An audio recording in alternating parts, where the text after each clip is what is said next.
আজ রাতের প্রহর কোনো রকমে কাটালেই কাল ভোরের ঘুম ভাঙবে মহালয়ার শব্দে। এটা ভাবতেই কীরকম যেন একটা মিক্সড ফিলিংস মনের মধ্যে কাজ করছে। যেমন অনেকটা আনন্দও আছে সেই ফিলিংসে, আবার অনেকটা দুঃখও আছে। ঘুরতে যাওয়ার, খাওয়া দাওয়া করার, বাড়ির সকলের সাথে টাইম স্পেন্ড করার যেরকম একটা আনন্দ মনের মধ্যে আছে, দুঃখটা হচ্ছে এই কথা ভেবেই যে এই তো কিছুদিন আগেই যেন দিদি আর আমি রাতের বেলায় হেঁটে হেঁটে ঠাকুর দেখছিলাম, খেতে যাচ্ছিলাম, অনেক আলোয় ভিডিও করছিলাম। সে যাই হোক, তোমাদের সকলকে শুভ মহালয়ার অগ্রিম অনেক অনেক শুভেচ্ছা জানাই, আর ভগবানের কাছে প্রার্থনা করি তোমাদের সকলের দুর্গাপুজো যেন খুব ভালো করে কাটে। তো এই করতে করতেই সকালে একটা কাজ সেরে নিয়ে আমরা বেরিয়ে পড়েছিলাম সন্ধ্যেবেলা তিনজনে মাসির বাড়ির উদ্দেশ্যে।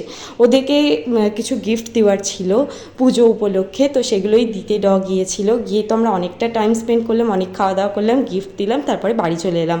তোমাদের সাথে দেখা হবে পরের ব্লগে। বাই।